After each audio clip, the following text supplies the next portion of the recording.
Hi.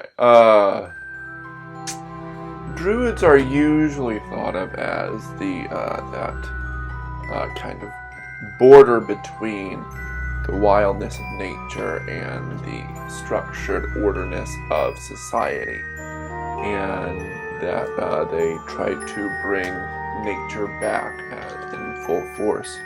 But sometimes they are meant to be the words and things are important. No,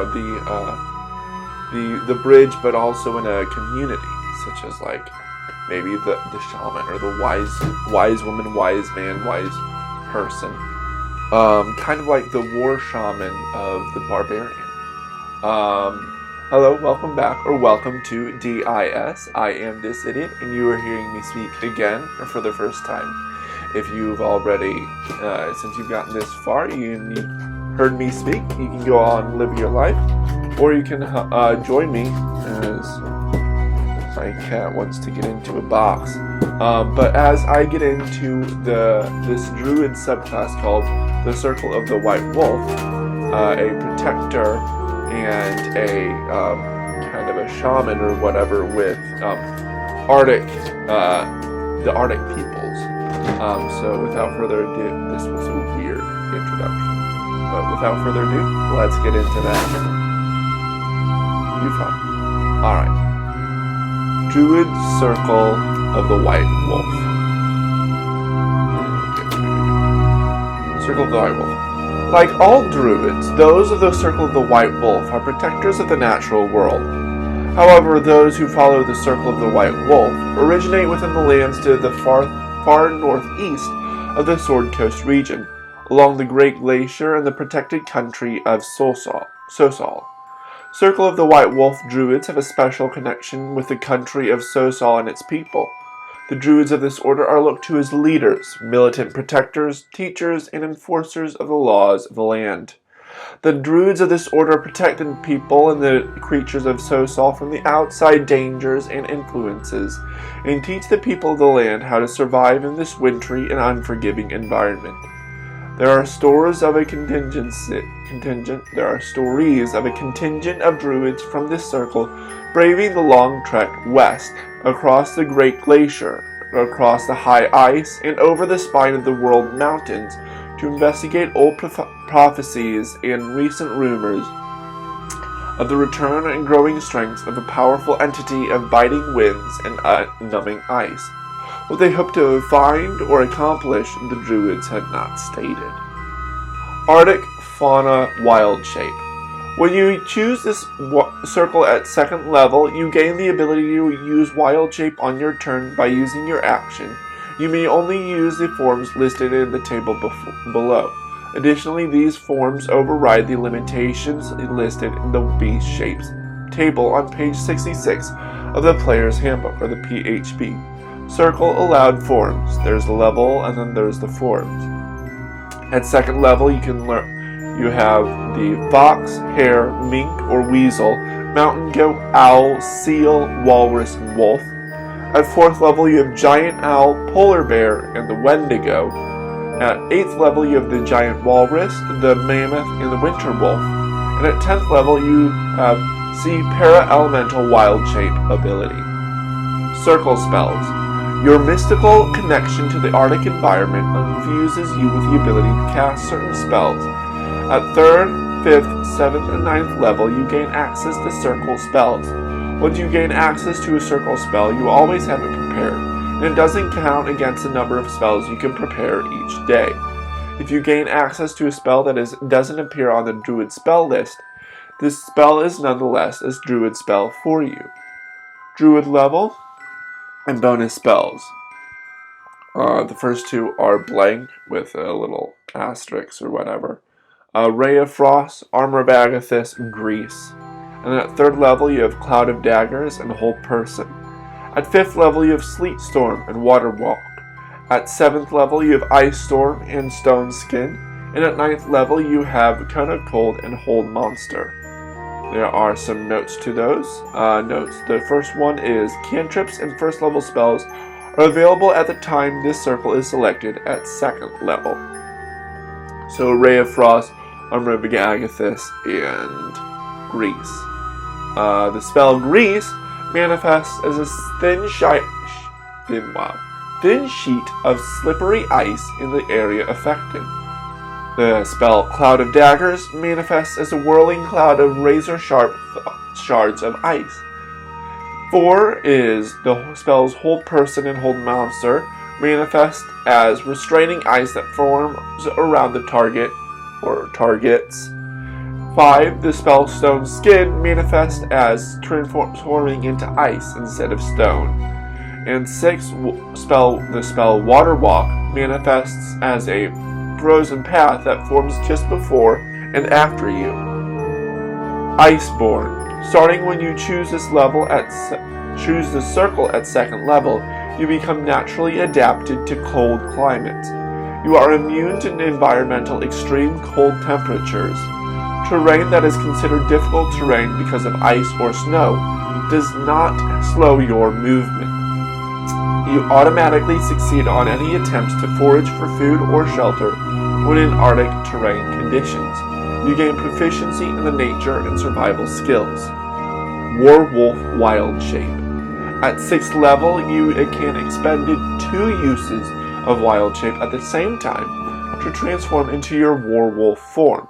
This form combines the deadliest aspects of human and beast into one body, whose sole purpose is to kill and shred all enemies. Towering roughly 8 feet tall, the slavering werewolf most prominently features a beast-like wolf head. A druid, assuming the werewolf form, would display gigantic fangs and horrific claws. Long, powerful arms, thick skin and bones, heavy fur, and a large tail.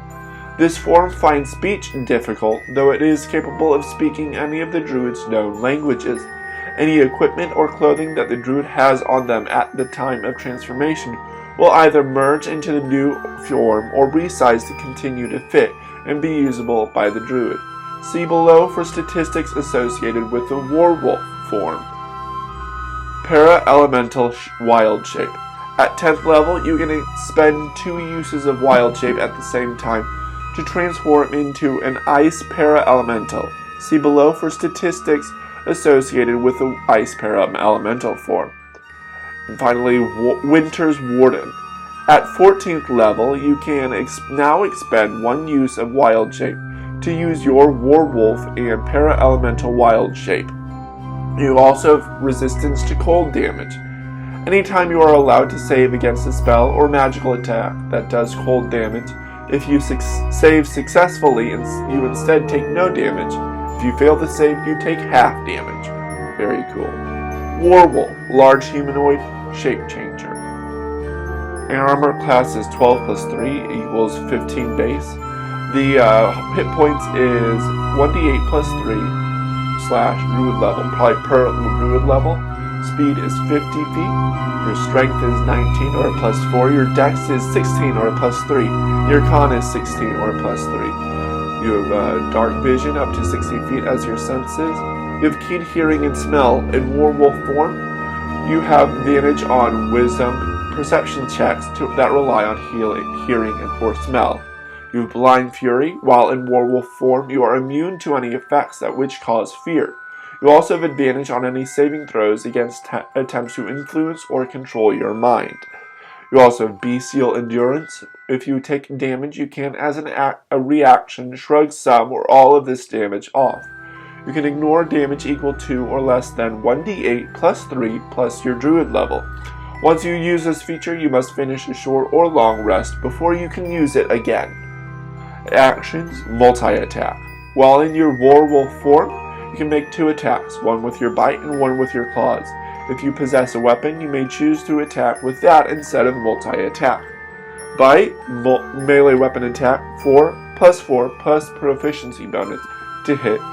Reach 5 feet, 1 target. Hit, 2d8 plus 4 piercing damage. Claws is a melee weapon attack. It's also plus 4 plus proficiency bonus to hit. Reach 5 feet, 1 target. Hit is 2d6 plus 4 slashing damage. You have Ice Para-Elemental, a large elemental. Your armor class is 17, natural armor. Your hit points is now 1d10 plus 5 per slash druid level. Your speed is 30 feet. Your strength is a 20 plus 5. Your dex is an 18 or minus 1. And your constitution is 20 or plus 5. You have a damage vulnerability to fire. You have damage resistance to bludgeoning, piercing, and slashing from non-magical weapons, and damage immunity to cold and poison. You have condition immunities to exhaustion, grappled, paralyzed, petrified, poison, and unconscious. You have senses of dark vision up to 60 feet. You have frost glide. The elemental can burrow through non-magical, unworked snow and ice. While doing so, the elemental doesn't disturb the material it moves through. Ice form. A creature that touches the elemental or hits it with a melee attack while within 35 feet of it takes 1d8 cold damage. Freeze. If the elemental comes in contact with a body of water or a liquid that is principally water, not including water-based creatures, it freezes the liquid to a depth of 6 inches over an area of 5 feet from the elemental on each side, roughly 15 feet square or 10-foot radius. The ice lasts for 1 minute. Creatures that were swimming in the surface of the frozen water are trapped in the ice. A trapped creature can use an action to make a strength check against your spell save DC to break free. Actions is multi-attack. The elemental makes 2 slam attacks. Slam is melee weapon attack plus 5 plus proficiency bonus to hit. Reach is 10 feet, 1 target. Hit is 2d8 plus 5 bludgeoning damage plus 1d8 cold damage. And then we have the Wendigo that you were able to get at 4th level. It is a medium humanoid. Armor class of 15 as natural armor. Hit points is 40 or 5d8 plus 10. You have a speed of 40 feet. Your strength is a 17 or a plus 3. Your dexterity is a 15 or a plus 2. And your constitution is a 15 or a plus 2. You have damage vulnerabilities to fire, damage resistances to cold. You have senses of dark vision up to 60 feet. You have keen smell. The Wendigo has advantage on wisdom perception checks. The rely on smell. You have snow camouflage. The Wendigo has advantage on dexterity stealth checks made in snowy terrain. You have ravenous speed. The Wendigo can use its bonus action each round to perform the dash action. You have unending hunger. If the Wendigo reduces a humanoid target to 0 hit points, it must succeed on a wisdom check with a DC 12 or spend its next round consuming a portion of the incapacitated target. Actions is multi-attack. The Wendigo makes 2 claw attacks. The claw attack is a melee weapon attack of a plus 3 or plus proficiency bonus to hit. Reach 5 feet and 1 target. And the hit is 1d6 plus 3 slashing damage. Right. All that stuff. Alright, and on to the review itself. I did make sure that it wasn't, I haven't done this before, it doesn't sound like it is. Should be interesting, very interesting for flavor-wise for the lore on Saturday. Let's see, so Circle of the White Wolf. The story is really cool about being, you are a protector of the natural world, and you also have that special connection where you're a militant protector, a teacher, and you're a leader.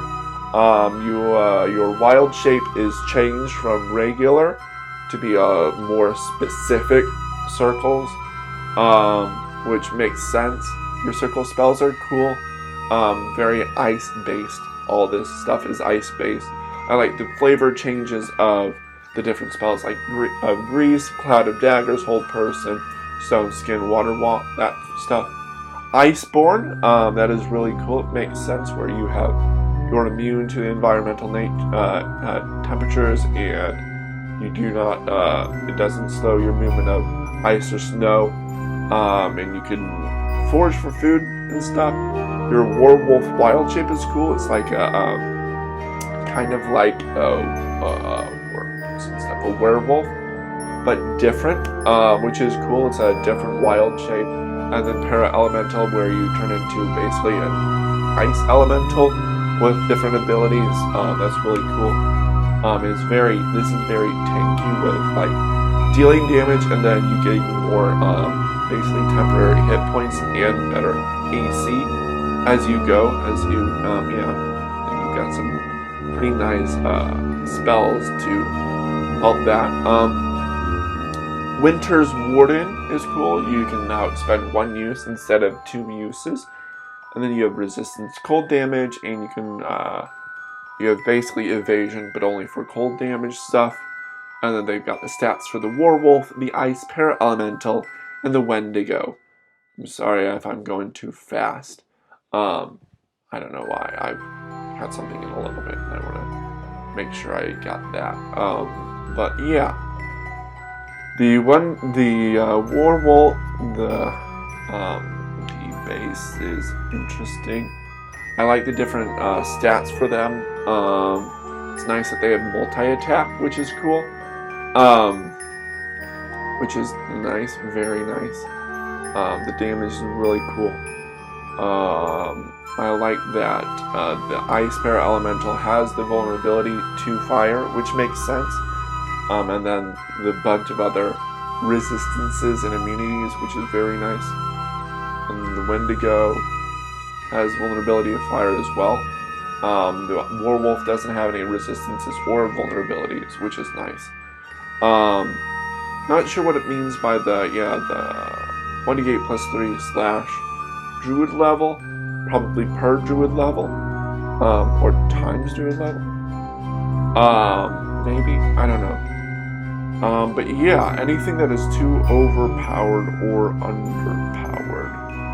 You like that? I don't know, I was going to say the Wendigo at 4th level, it does seem a little early. But then you have Werewolf at 6th level, and then Para-Elemental at 10th level. So maybe it's fine. I feel like the spells make sense. And then the stats are pretty nice. Maybe getting those more powerful wild shapes at such a low level does seem a little overpowered, but I'm not sure. And these do seem only for campaigns or adventures in the Wintry Scape. So like, what is it? The Rime of the Frost Maidens.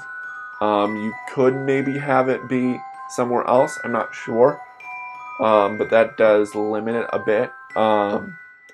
I don't know if there is. I know that the Circle of the Land Druid has different environments. I don't know if there's a Arctic one for them, but that's pretty much a standard thing. I'm looking up now, which will help, I think, a bit. Circle of the Land, and they do have Arctic, only for spells. That's the only thing. And then everything else is fine. The spells for Arctic,